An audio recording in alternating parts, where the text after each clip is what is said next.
Well, good afternoon, everyone. Welcome and thank you for joining us for the Henry Ford's special conversation for Engineers Week today. My name is Matt Anderson. I'm curator of transportation at the Henry Ford, so I work with our mobility-related collections, the trains and the airplanes, but given the strengths of our collections, mostly the automobiles. And today's topic is one that's increasingly interesting to me as we talk about autonomous vehicles. And we are excited to host a panel of really some of the top experts in the field to discuss the future of autonomous vehicles and, more importantly, their impact on our daily lives. And as you know, that's what we focus on at the Henry Ford when we talk about cars, not so much the technology, but the impact of that technology on how we live our lives. And what we're going to do, we're going to do a quick synopsis first of the evolution of autonomous technologies. In other words, how the car has gotten easier to drive, kind of leading up to where we are today. And then we're going to dive deeper into how AV tech will first increase accessibility issues and improve accessibility for folks, influence different industries and sectors. And then we're also going to talk about how we can prepare tomorrow's workforce for the coming revolution in AV technologies. And before we get started, we want to give a special thanks to our partners at the Michigan Department of Transportation who have made this incredible panel possible for us and have allowed us to host this great event. And as we move through the program, I will note if you have questions for myself or for any of our panelists, please feel free to place them in the Q&A feature on your Zoom toolbar or in the Facebook comments section. So with that said, I think we'll start with a look at the evolution of autonomous collections through the holdings at the Henry Ford. And we start with electric cars, right? By definition, autonomous vehicles are electric vehicles. And I think it's fair to say when you think about the enormous power required to operate the computers and the processors needed for AV tech, just moving the car physically is kind of the easy part. So we start here with the oldest electric vehicle in our collection, and really one of the oldest automobiles we have. This was built by Thomas Edison around 1889. And Edison had no intention of going into the auto business. Instead, he was using this vehicle as a platform to test his storage batteries. And there, from the very beginning, we discover one of the what I think still remains big challenges with electric vehicles today, and that is capacity and weight requirements for those batteries. As we look at the next slide here, we're coming to a point right now where electric automobiles are no longer a niche market. They're becoming more and more mainstream every year. I think we hear from GM and other automakers promising to go all electric within the next 15 years or so. This is not unprecedented. There was a time at the turn of the 20th century when electric vehicles were an entirely mainstream choice. In fact, gas, steam, and electric were all viable power alternatives in the first decade of the 20th century. Here we're looking at a 1914 Detroit Electric, and this is one of the more sophisticated electric vehicles. It was used by Clara Ford, actually. You would think Henry Ford's wife was driving a Model T, but not so. And that was typical at the time. Electric vehicles were often associated with well-to-do women. Electrics had a number of advantages. They were clean and quiet. They were easier to drive, no gears to shift, no crank starting to get the engine going. And they were thought to be ideal for folks like that and folks who didn't want to deal with the physical rigors of a gasoline-powered car. But electrics sort of faded away by about 1920 or so, only to become a niche market here and again throughout the 20th century, particularly in the 1970s. And so we look at the next slide here. Here is amongst the nichiest of electric vehicles you'll see. This is our 1980 commuter car electric runabout. And probably most of you know we had a couple of oil embargoes in the 1970s. Gas prices skyrocketed, and that generated interest in electric vehicles. This is not the kind of car you would take on a family road trip. This is, as the name implies, something for commuters. You could drive it to and from work every day. You'll notice it's not particularly roomy, not particularly comfortable either, but it gets the job done, right? It gets you there and back. And I have to say, essentially, it's just an electric golf cart with an enclosed body on it. Electric cars then disappeared again as gas prices came back down in the 1980s. But at the end of the 20th century here, as we look at the next slide, we developed what I think undoubtedly was the most sophisticated electric powered car of the 20th century, and that was the General Motors EV1 electric coupe. And these cars were produced, they weren't sold. Instead, GM leased them to customers that could drive them for a certain period of time and then give them back to the company. And it was to test the technology and see what could be done. And while the cars were superb with excellent range, some of them better than 100 miles on a single charge, the problem was GM just couldn't figure out how to make a profit. The market just wasn't ready for electric cars in the mainstream yet. So the EVs were recalled. Most of them, I'm afraid, were destroyed, though we are fortunate to have one of the few survivors in our collection. So having talked about electric vehicles, let's just talk briefly about technologies that made driving easier. And I think you could argue that autonomous vehicles are part of a natural evolution to trying to remove more and more of the difficulty from driving a vehicle. So as we look at this next slide here, we're looking at a Cadillac Automobile Company engine from 1913. And what we're looking at here is not so much the engine, but I'll circle it here for you on the screen. A little device here at the back of the engine, the electric starter, which was invented by a man by the name of Charles Kettering, a name we'll hear more before we're done today. But this is often pointed to as the device that put the final nail in the coffin for the electric vehicle. We mentioned how electric's one of the big advantages. You didn't have to turn that crank to get the engine going. Well, same with the electric starter. In this case, you just flip the switch or turn the key, as we're all used to even today, and the motor would start the flywheel spinning to get the engine going. And that was really a game changer and removed one of the great physical barriers to early gasoline automobiles, or driving them, I should say. As we look at the next slide, another technology that is just as transformative, if not more so, than the self-starter, Hydramatic Drive, which is the automatic transmission that we all know today. And the first really large-scale successful unit was the Hydramatic Drive, introduced by Oldsmobile for the 1940 model year. This ad is from a few years later, but you can see there, fully automatic gear shifting, no clutch pedal to push, no gears to shift. And it was the result of a combination of a fluid coupling that eliminated the need for that friction clutch where you had to push the clutch pedal, and then a planetary gear set that could be activated automatically, so you were always in the right range. And that really, from the moment those were introduced, they became enormously popular, especially here in the United States. And from that time on, the manual transmission has been on the endangered species list. And today it's quite difficult to find a car with a manual gear shift. And of course, when electrics become mainstream, the idea of shifting gears will disappear altogether. As we look at the next item here from our collection, this is arguably one of the scariest devices we have in our collection. This is an aftermarket automatic accelerator control kit, and we might call this a primitive version of cruise control.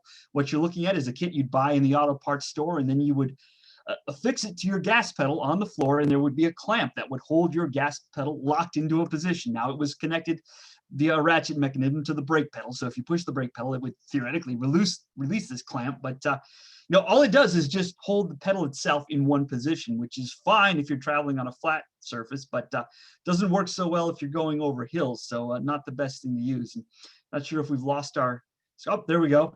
We'll look at our next picture here. This looks like something right out of the Tesla playbook today, Autopilot by Chrysler from 1958. But what this is Chrysler's trade name for its cruise control, which is a more conventional cruise control like we're used to today, where it's built into the car. And if you look at the dial there, you'll notice it's got a knob you can twist with different numbers, 3, 4, 5, 6, and so forth. Those numbers represent increments of 10 miles per hour. So it kind of works in two ways. If you just turn the dial to the 5, like you see there, it's a speed warning device. So if you're pushing on the gas pedal, driving it normally, and you get above 50 miles an hour, the pedal will actually push back on your foot, give you some haptic feedback, so you know you're going too fast, time to slow down. It's a way to kind of avoid giving yourself a speeding ticket, right? But you'll notice there's a little button in the center of the knob as well. If you push that button, then it locks the car into that speed, operating like a conventional cruise control. And this one does adjust for hills and different terrain, so you can always keep a steady speed. And of course, cruise control is almost universal now, even in low-priced cars. As we look at the next photo here, now we move on to the first fully autonomous vehicle that we acquired in the collections of the Henry Ford. We brought this in a couple of years ago from our friends at General Motors, and it is a GM first-generation self-driving test vehicle. Just as the name implies, it's a vehicle designed to test those technologies. And this car was used in heavy urban traffic in the San Francisco area, in the Phoenix, Arizona area. If you look through the windshield, you'll see there is a steering wheel. There are still conventional driver controls there, but in normal practice, the driver would never have to touch those. It was just in case of an emergency, and the car handled itself very well. What I love about this is it clearly is an experimental vehicle. You can tell it's not ready to be a marketable product commercially. The LiDAR detectors are just kind of affixed to the sides of the bumpers there, and cameras up on the top in that array. But it's an important vehicle, and I think it shows where we started to get to practical AV. And then our last slide here is our most recent autonomous vehicle. And this is something I think on the other end of the spectrum. This is a highly refined and polished, essentially commercial product. This is a shuttle that was built by Navia for the M-City project over at the University of Michigan. And 2 of these shuttles were used in shuttle service on the U of M's North Campus. They ran about a 1.5-mile loop, and faculty and students could ride in these to go from one end of the campus to the other. And these were built not to test the technology so much as to test the psychology. If you were a student climbing onto this shuttle, you would be told that your voice is going to be recorded, your face will be recorded on cameras, and that's just what U of M did, kind of recorded people to see their reactions, gauge how they reacted to riding in this vehicle, which had a safety conductor who was there to press an emergency stop button in the event of trouble. But otherwise, it operated entirely on its own. And all of that data was then collected. People who rode on it were encouraged to fill out a survey. And when we acquired the shuttle, we got the results of that data as well. And that, I think, is as much a hurdle as the technology for autonomous vehicles. At the end of the day, every one of us has got to get in that car and essentially put our life in its hand, right? Put our faith in that computer, in that vehicle to get us where we're going safely. So this is an important step toward that. So with that done, we'll move away and introduce our panelists so we can get into the heart of our discussion here. And I would ask you to help me welcome our three panelists, as I say, experts in the field. We are grateful to have them. From the Michigan Department of Transportation, we have Michelle Mueller, who is a Senior Project Manager in Connected and Automated Vehicles at MDOT. We have Kip Darcy, who's the Chief Marketing and Enrollment Officer at Kettering University, named for Charles Kettering of self-starter fame. He is also a PhD candidate at Michigan State University in Urban and Regional Planning.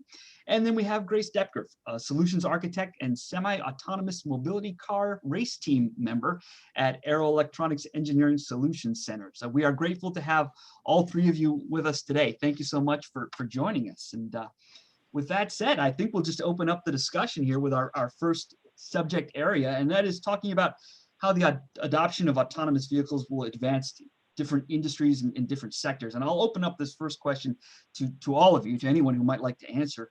How can we use AV technology to improve the use of our existing infrastructure? So thinking about roadways, bridges, all of that. Yeah, so I'm happy to start. So thanks, Matt. Thanks for the introduction. I guess what I would start, and happy to have others feed into it, is really, so I think the technology starts to, from an owner-operator perspective, from MDOT, is it starts to allow us to look at opportunities for opening more green space, right?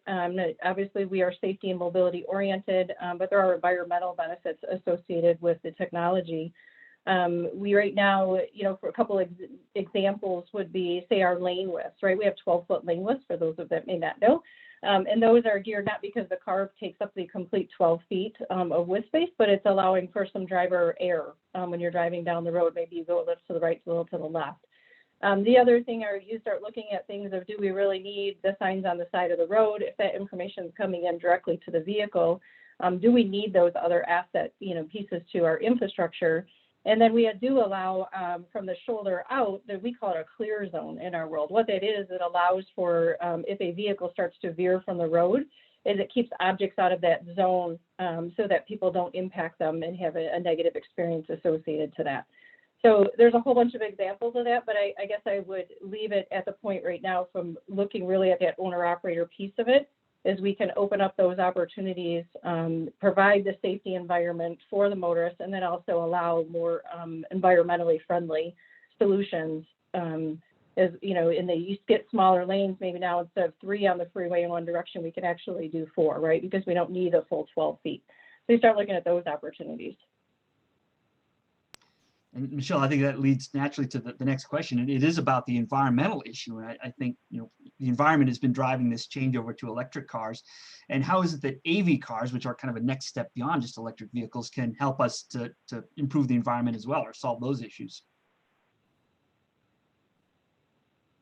Yeah, and I think a lot of it plays in the same rate of really around the technology space. You start to get different benefits, and then you start to pool those together to really get large benefits to the public. So, the autonomous, like I said, from an owner-operator perspective, those features, there's cost savings, there's obviously the huge environmental impacts. You start looking at some of the emissions that come out of vehicles and things like that, right? Those are potentially more environmentally friendly to the atmosphere for the commuting miles. There's a lot of people that commute, as we know, every day. the more traffic that builds and the more congestion that there is, there's more actual emissions that get put into the air associated to it. So if we can really improve safety, improve mobility, we reduce all of those potential environmental impacts. I would just chime in from the standpoint of saying that, when you look at the traditional sort of academically applied benefits that are associated with automatic driving, the safety factor is a big one. And America has made a lot of improvement over the last generations of drivers, but there's still about 36,000 people a year who are killed within automotive crashes in one form or another. And so I think there's a basic premise that with enough practice and with enough development technologically, that you're going to end up with vehicle platforms that are safer than human drivers at the task of driving. And so that's, one of the great proof points as we move forward to see how that comes together. Have a lot of faith in it, but I think there's a lot resting on that from, sort of a societal benefits perspective. I mean, Kip, that's a great point. I wonder if we could expand on that a little bit, maybe with the whole panel, how these autonomous vehicles might improve community life for citizens, even maybe folks who don't drive because they're not able to drive, or they perhaps don't even own a car. Some people don't own cars by choice. So if we could talk about that a little. I'll start chiming in on that one. From our perspective with our SAMCAR projects, with the semi-autonomous mobility, our whole goal was to get more people behind the wheel and able to drive in new ways. And I think that's important. There's a whole community of people that don't have that ability right now. And autonomous driving or semi-autonomous driving gives them that. And not even just your normal everyday driving, but potentially a future career option of going back to work in a forklift or combine or mail truck scenario, where now they can focus on other things and get back to work and be contributing members of society. So there's a lot of opportunities with autonomous driving and getting people more involved in the community. There's so much to say on this topic. I mean, it's so exciting, right? So, I mean, one of the things is when you touch on that, you're looking at equity issues. And so look at a state like Michigan. Michigan has about the second highest automotive insurance rates in the country. So it's very expensive to own a car in, sort of the state that has that born the automotive industry, so to speak. And so from that perspective, being able to allow folk, particularly those with maybe modest resources, to redirect their energies within a shared ride scenario, or maybe a program that I've been talking a bit about here in mid-Michigan is social equity miles, where you might be able to put together some type of sort of like microfinance initiative that would allow folk to be able to access. I happen to live in a city with high levels of poverty. And so, there's a lot of different ways that you can put this together. And with the technology platform and the electric, you conceivably also remove the operator, right? And that's a big deal. Yeah, so Matt, I think I would add just a couple other elements that is a large focus of ours, and really some of it drives my daily job. And it's really finding some of those solutions, right? So near and dear to my heart is I've had an opportunity to engage with somebody who, for example, has a vision impairment. And I'll say spending some time with that person in this environment, and it was actually as part of an auto show in the past that we brought her in to be a part of the panel, and understanding some of the challenges that they have just for having a disability, and the technology will allow them to make a better quality of life, right? It allows them the opportunity to go to doctor's appointments, go visit family. They don't have to be so reliant upon other people, whether it be family members and things like that. You open doors to a whole group and community of people every day that can benefit from it. And then you take situations where nowadays we have both parents working, right? That's been for a while and continues to be. So now you open opportunities as well with the technology to take, and it can move their kids around, right? It can get them to school. There's always challenges. Even with the pandemic, right? There are challenges for people to get their kids to school, get them home, get them to, now as activities start back up and things like that. those are everyday challenges that everybody faces in some way, shape, or form. So you start looking at this technology for those benefits, and you can do it in a safe manner, and you can do it in a trusting environment to allow those folks to move. So I think that's where you really start to see some of those societal and community benefits, aside from the major, obviously we've talked about safety and things in general, but then you start to move to this whole other element, and what can you really do to open doors for people and seniors, right? We have a very large aging community here in Michigan. So now a lot of them can't get to doctor's appointments, right? Which this is why there's a lot of conversation around even that last mile of transportation. And you start to say, okay, how can I change their quality of life to actually enrich it and get them to these appointments, even to vaccinations right now, right? It's a huge topic if you watch the news. How do we get these people to those places? And these are opportunities where that technology will actually enable that.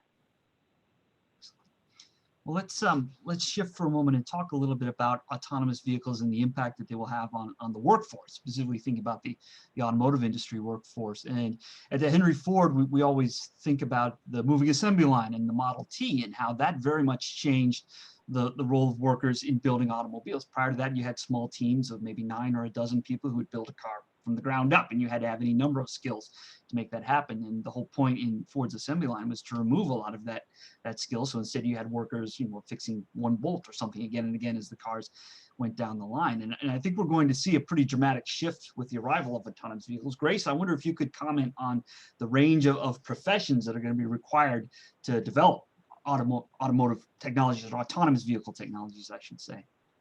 Yeah, definitely. Cars are in general, even not just autonomous cars, but getting smarter. It's going to require a lot more electrical engineers, software engineers, artificial intelligence and machine learning specialists.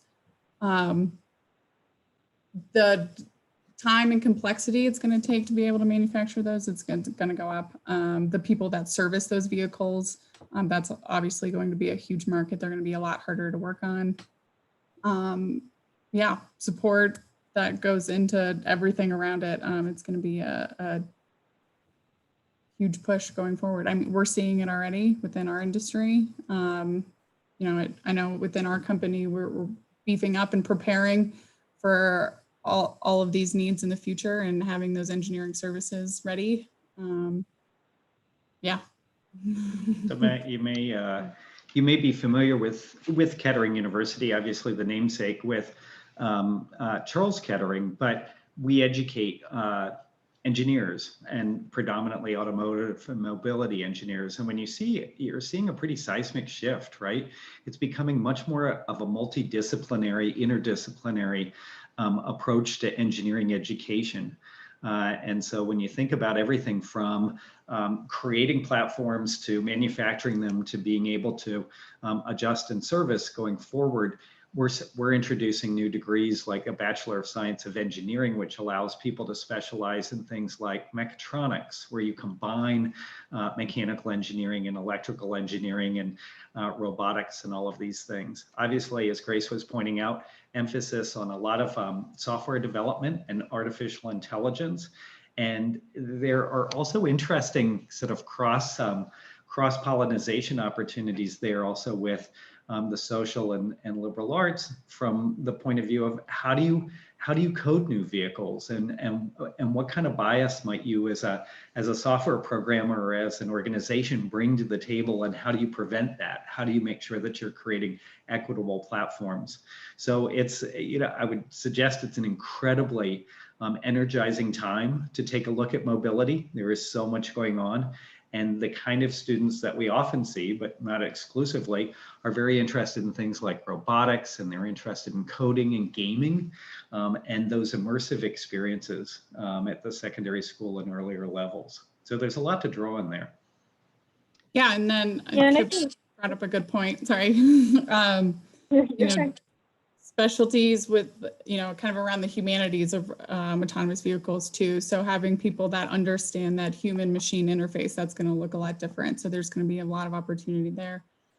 Even when it comes to the legalities, the people that are helping write the laws, this is a totally new space. And, the lawyers that go into it, and how how you define all of this, that's a whole nother aspect that's going to need people. Yeah, so the other thing I would add, Matt, maybe a couple other pieces that get out of maybe a little bit of the engineering side of it too, and you start raising into things. We have a challenge just from an infrastructure standpoint, right? So as we do the connected part is with the autonomous part, is making some of our infrastructure elements be able to communicate and be smart and share information for safety and mobility. So you look at even the workforce to do that type of installation work, that type of maintenance work on those types of devices. You don't always have to work with an automobile, right? And I would stress, as well, that you don't always have to be an engineer, right? Sorry, Kip, I know in relation to Kettering, but I think it's important for people to know and to understand this really is a technology, and I've really said since I embarked upon it, it's a technology that involves almost every piece of the world, right? And every profession you could be, down to, even transit. You look at just the transit system, and when you start making that automated and connected, that environment changes, right? So you need people to be an understanding of the technology piece, but they don't have to be a software manufacturer or developer. They can be somebody that understands the technology and how do you operate the system infrastructure and the system components in those environments to provide those services, because that will change, right? That model will change based on how it functions today and how they do their routing and stops and things like that. There's changes that will happen with the technology. So I encourage folks that are interested in the space, understand you don't have to be an engineer. You don't have to do electrical, mechanical, those types of things. There's a whole bunch of opportunities out there.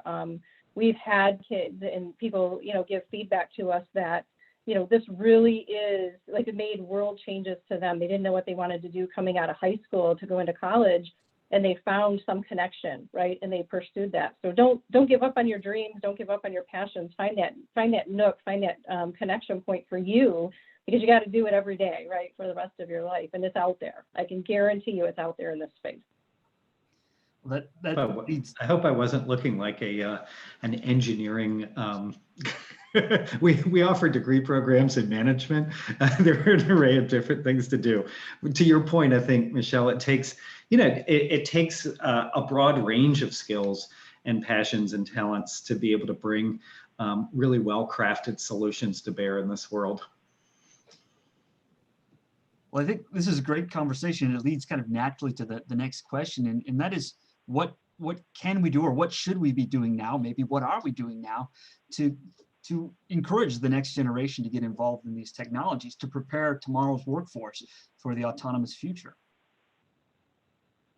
Yeah, so I guess my biggest thing leads on basically what I was saying is we have to be out sharing the message, things like this, right? We have to be showing what those opportunities are, because I will also be the first to say they're not always easy to identify, right? So I think the more we can share and the more we can integrate and involve people to understand, when we come to the table, all the different people, if you look around the table for meetings in this type of technology, it's very vast. And we need to be sharing that message. We need to be letting students know, here's opportunities for you. Not everybody wants a 4-year degree, right? We have to understand that. There's been a transition where that was, and then kind of went to that mindset that everyone needed a 4-year degree. That's not true. There's jobs, some kids don't even want to go to college, right? And we have to respect that, and that's okay. But there are opportunities out there for employment in that space, and 2-year degrees, 4-year degrees, and even those that want to get masters. I've had students, as far as MDOT, we hire interns, we hire them and we bring them in, and even our new engineers, we rotate them through so that they can understand the different parts of the department and find out where their connection and their passion is. And I think a lot of companies do that. I'm sure you guys have other experiences too.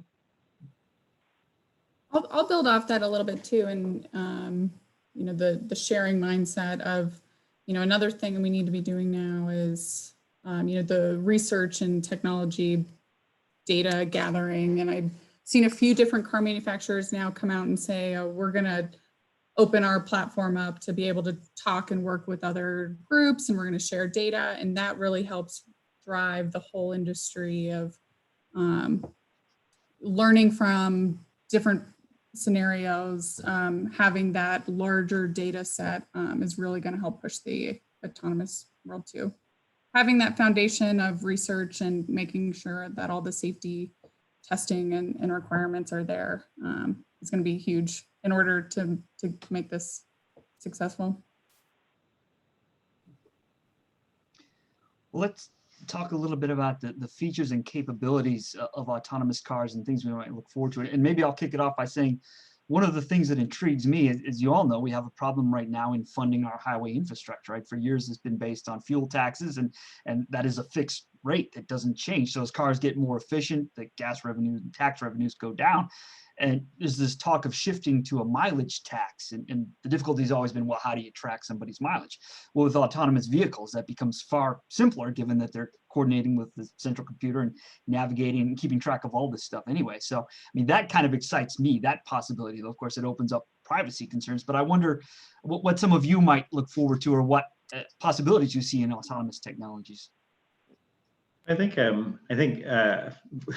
it's maybe not where I was first going to go with that question, but it is important when you live in Michigan, and you've lived in Michigan for a while, and particularly not only Michigan, but a lot of it, you forget about tolling, right? So in a lot of America, there's tolling, and certainly if you have lived on the East Coast or grown up on the East Coast, you didn't go anywhere without firing money into toll booths, which luckily is all electronic today. But it is sort of fascinating when you think about how do you fund, and I'm sure Michelle's much better equipped at being able to speak to that. But before we shift to that, I think when you look at some of the technology and some of the excitement that you're thinking about, there's a lot of it that's available in the marketplace right now. And so when you went through your slides, Matt, incremental technological improvement, there are a few vehicles that you can buy now that have very highly developed versions of cruise control that allow you to drive hands-free. Like Tesla has autopilot, and then of course General Motors has Super Cruise, which has been available on Cadillacs for a few years, and there are a few others. And a feature that fascinates me, I think, that I don't have in my life yet, is summoning, right, or valet, where you can be standing on the curb and you could get your car out of a very tight parking spot or out of a rather narrow garage without you being in it. You have to be in line of sight. But those types of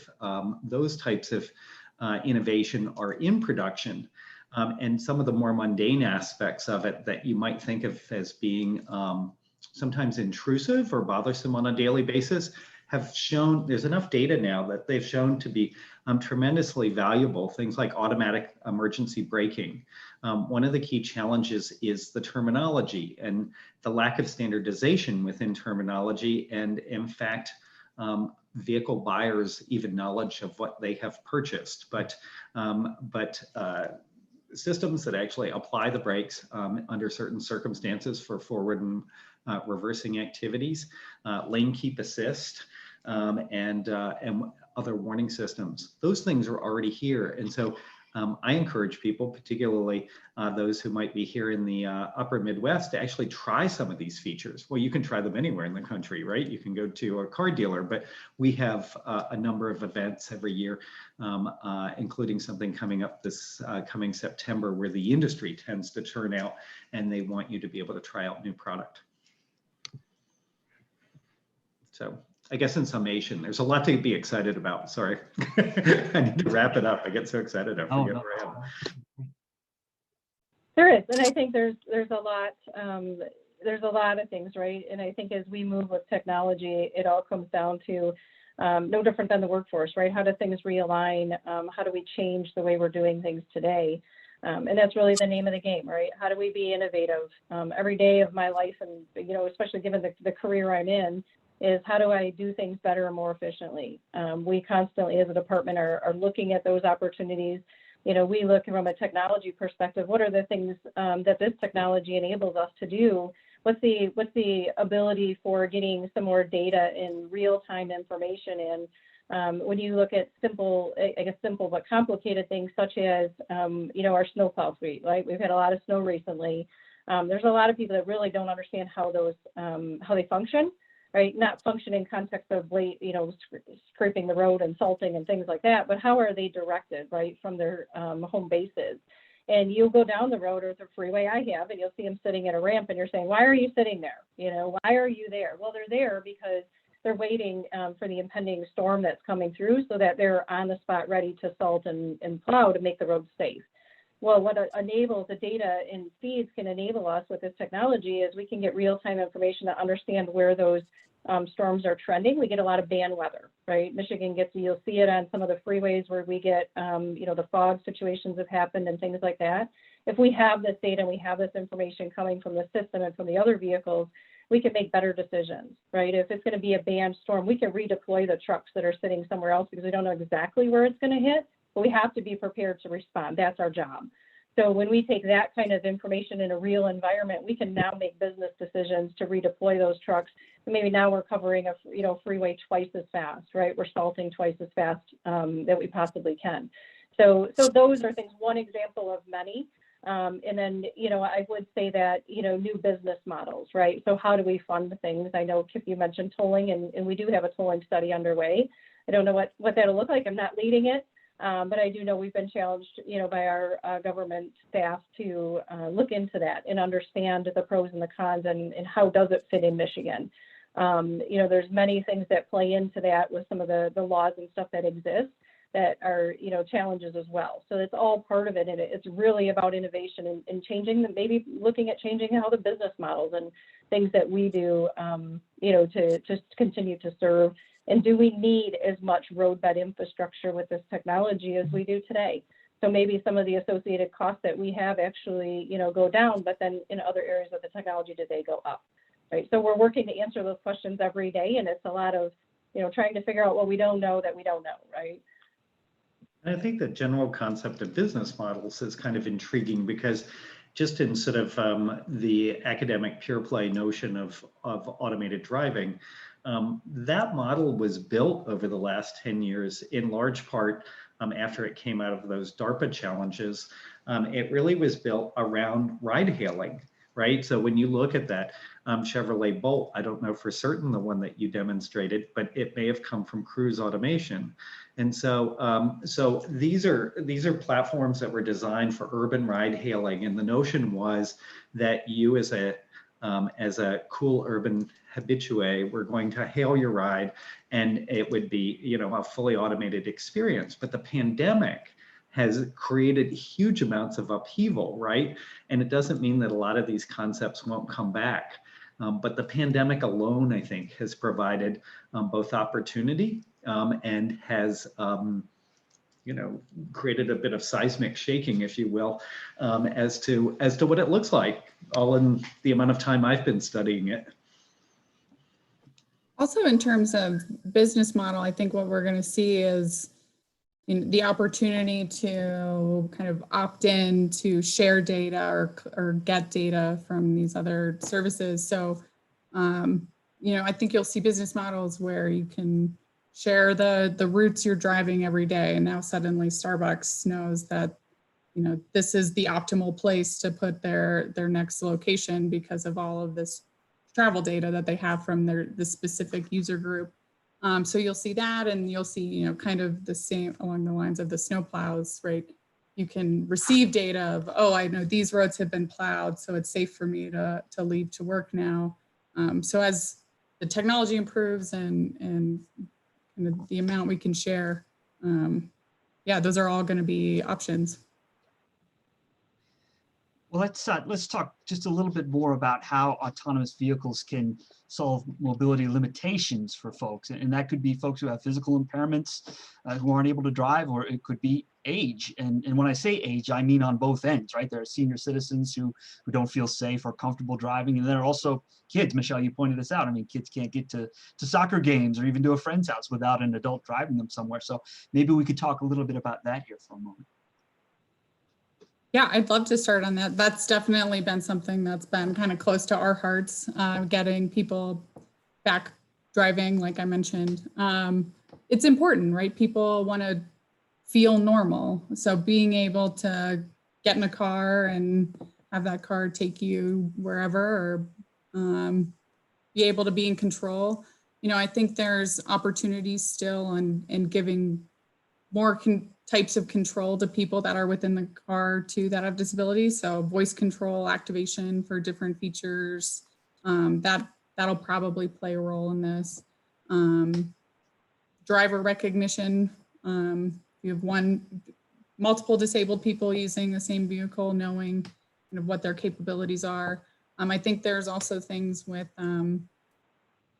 you talked about vision impairments or other mobility impairments, kind of being able to focus the vehicle around them and their needs and figure out kind of what the best solution is for each driver.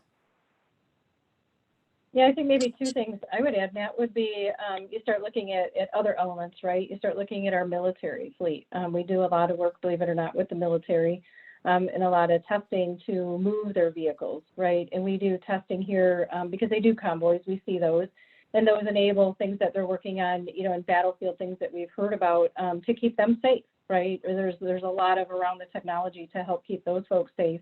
And then you look at our freight community. It's a community that unfortunately is getting less, right? We're getting less freight drivers that are venturing into that industry, but yet the demand is still there, right? And we saw that demand enlarge during the pandemic, and we saw that need there.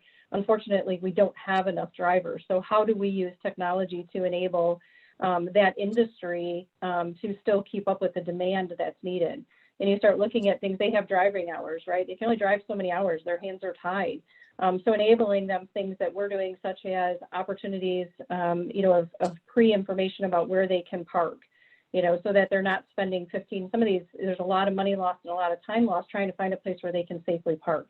We don't want them on the ramps, we don't want them on the freeway, so we're enabling them information about areas where those trucks can go.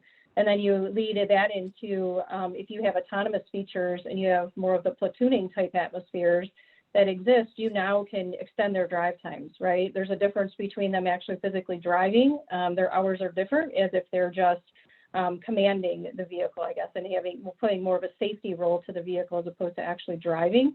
You now can get, start to have conversations around how do you extend those driving hours for those folks, because they're, it's just very different.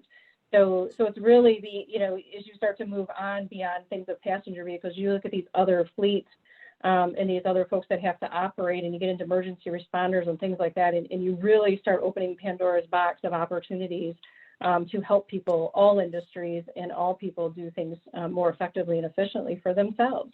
We can get people home faster, right? I want them home. I don't want them sitting in traffic. I sit in traffic too. I don't fly over it.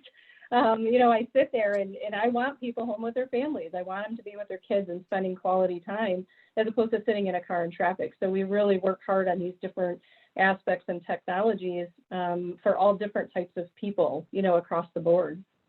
I think building on that freight issue, certainly one of the things that we've all been familiar with for a very long period of time, but sadly more so during the pandemic, is the need for local infrastructure as it relates to logistics. And so a lot of what was profiled, for example, at CES this year, were integrated package delivery systems where you might have, for example, an automated vehicle that would be working for one of the major delivery providers, and it would arrive in a neighborhood, and then it might conceivably use drones that would deploy from the roof of the vehicle to deliver packages to your front door. How well this will work, who knows? But we're, part of the wonderful thing about being on a panel like this and where you're sitting is, it takes a lot of creative thought to be able to push that forward. But the notion of being able to have your local FedEx or UPS or mail carrier utilize automated might be pretty fantastic over time. So good things to think about from that perspective as well. I want to make sure we get a few questions from our audience here before we close out, and we do have some good ones, starting with one in the chat here from Lindsay Laurie, and she's asking about the family car versus public transit. Now, we can build either of those autonomously. Is there an advantage in focusing on one over the other? I think, in other words, which one would give us the more bang for our buck, if you will, for the investment? So we struggle with this, right? There are people, and we're doing a lot to improve public transportation here in Michigan. And with that, we're still a state, believe it or not, that likes to drive, right? We have a large amount of our citizens that like to drive for various reasons. And it's really where's that happy medium, right? There may be opportunities, say if you're going into a large city where parking's tight because of a city environment, is you may drive, your vehicle to a certain point, and then you may take other modes of transportation. And we're really working on how do you make that a seamless environment so that people know their options and opportunities. You may, get somewhere within the city and you may choose to take a bike, and do a bike share rental. Everybody's got different reasons and different things they're comfortable with, but it's really providing the information, it's providing the tools for people to make those decisions for themselves. You see people car sharing today, in different systems, and they partake in that. And then there's others who, are single driver, solo drivers in their vehicle, traversing the road. So I think that we've got, honestly, I think there's a long way to go, because I think it's just kind of that mental thought to people here in the state of Michigan. But it's really finding ways, maybe it's for events or things like that, where you can actually reliably make their, if they know that they can really go from point A to B and get on here and that bus is going to be there and get them to the game or wherever on time, they may choose that option over trying to find parking, right? And things like that. So it's really finding where the needs are and then addressing those needs and working our way into, maybe a bigger public transportation environment. We've got another one here over on the Facebook Q&A, and actually a few people have asked this question, so this is a good one to open up to the group, but concern security. What is the risk of someone hacking into that autonomous vehicle and causing it to crash or whatever it might be, and what can we do to mitigate against that risk? I do have a part of my career in enterprise security. So yeah, it's a very real concern, right? So when you think about even your handheld device, right? I mean, we should all be relatively security obsessed in this day and age. And thankfully, the technology partners with whom we work invest huge amounts of time and energy in it. But there is no abdication of that responsibility when it comes to mobility platforms. And so particularly if you're having it partially or fully automated, you want to make sure that you are doing incredible amounts of work that are associated with having hardened systems and ensuring that that people can't break into it, but there's always that risk. So you need to make sure that you've got mitigating capabilities. One of the things that we were talking about, was sort of the development of employment and training and career trajectory options and what have you. But when you think about it, most of these devices that we're talking about, whether they be cars or whether they be delivery vehicles or drones or what have you, they need to be able to handle over-the-air updates, right? Because that threat landscape, it's constantly evolving, right? It's changing every second you talk about it. And so making sure cybersecurity, anybody who's interested in that aspect of tech, it's just fascinating. Yeah, I agree with what Kip said. And, going back to our conversation earlier on, the needs for the future, specialists around data security, cybersecurity, it's going to be huge for this industry. It's definitely a concern. But it's everything. It could be smart signaling, right? It could be lane control. We don't see a lot of dynamic lane control in Michigan, but markets have dynamic lane control. Imagine the amount of chaos that can happen if you aren't always focused on cybersecurity. Another question here over in the chat from Andy Stuparich asking about autonomous infrastructure. And this makes me think of the experiments GM was doing in the 50s with drive-by-wire, in that they would have wires buried in the road as guideways. Is there still a future for those sorts of technologies outside the vehicle? Michelle's got to jump on that one first. Yeah, I would say, I guess, again, what do we not know, right? And the things that we're learning as we go, and develop things, and more opportunities come up. So I think it's really an understanding of those opportunities, and again, you get into, you talk about security, right? You've got a large security piece there. We work to protect our infrastructure as, with what we're doing today, and we will continue to do so. And I think there's opportunities at this point in time with the technology as quick as it is advanced. I will always say everything's an opportunity. It's just, what does that look like? How does it actually function and interconnect, and what use cases does it resolve as to maybe how quickly it would come on board and evolve. We've got another question here over on the Facebook side that, and this comes up in any presentation I've ever attended on autonomous vehicles, so we should definitely include it here. It is the question of liability. How do we figure that out? And an autonomous car gets into an accident, who is at fault? Is it the driver? Is it the company that builds the car, the software company? What do we do about that? And I think if we had an insurance person on this panel, they could probably talk for hours on that, to be honest. It is actually almost all of the conversations we have in this space really does involve that industry, right? They have a lot of knowledge base in that. I will also say that they're working very diligently to understand that and understand, all aspects of it. And then that really starts to, you get the legality, you get the insurance, and it all really starts blending together, and really, you get quite a web happening. There's, from my perspective, there's really very intelligent people that are working that out, and there's a lot of parameters outside of just what you and I may see every day as pieces of that. And, I think that I've said for a while that the technology's there, right? There's a lot of companies that have been working on this technology, and a lot of that can be enabled today. But we're really stuck in figuring that out, right? Figuring the legal part out, figuring the insurance part out, and what does that picture actually look like? They're making great headway in that, and it's come a long way since the inception of this concept. But they're big challenges, to figure out. So I guess my point ultimately is I don't have an answer, but I do trust the people. There's a ton of people working on both of those aspects as well. I would just chime in and say that it is interesting, and one of our state universities was the first in the nation to offer an AV law class, and this was about 2 years ago, and I was in that class, so it was pretty fascinating. But remember, there's liability that's associated with driver behavior, and there's also product liability. And so what you're seeing in general, though, is that folk are, from a liability perspective, they're comfortable with situations in which the driver is clearly in charge and may have technology assist. And they're interested in, if you're familiar with SAE levels of driving like 4 and 5, where the complete task of driving can be allocated to technology.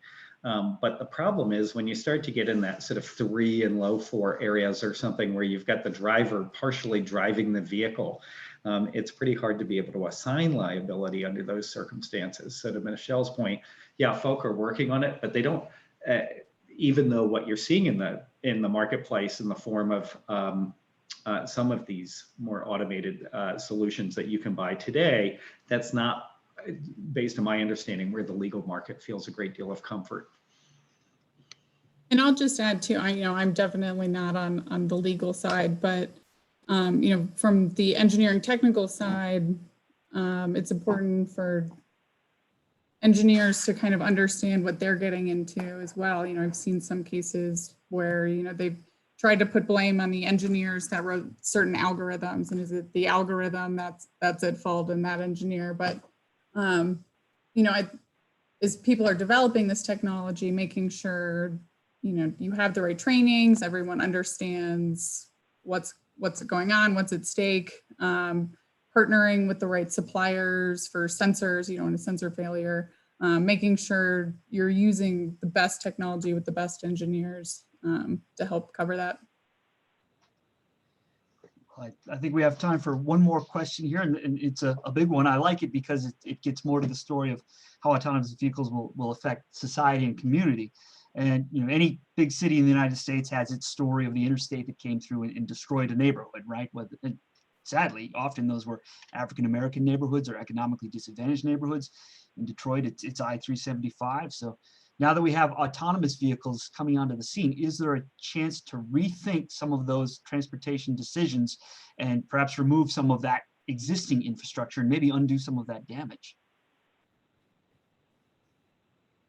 So I guess from a general perspective, I will say, that as we look at deployment of connected and automated vehicle technology, now even as we're moving much heavy into electrification, right, and conversations about that, is looking at the opportunities to serve the citizens of Michigan and those that visit Michigan, right? And how do we do that?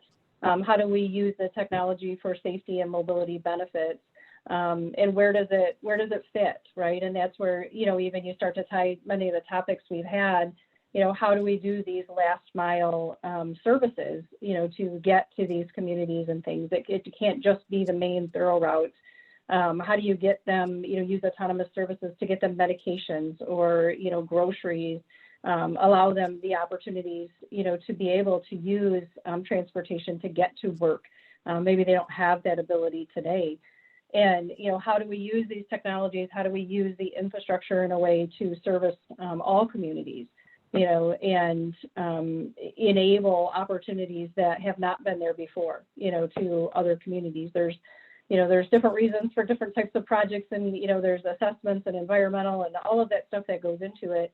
And we do a large community outreach with all of the types of, projects we do, not just around these, but all different types of projects, and do that community outreach because, we do care about those things. We do care about the impacts to the communities. And then now you enable and you move into these technology spaces and you say, how can you use these technologies to provide services, to different areas, right? Some of it may be, there's opportunities obviously in the cities, on the outskirts of the city, and then you start getting into even more rural communities, and you start to look, and some of those areas have challenges as well, right? Some of those areas don't have the communication backbone network. They don't have the ability. I mean, it's something you watch with the pandemic, what's happened with people, kids being on for school and people doing work and things.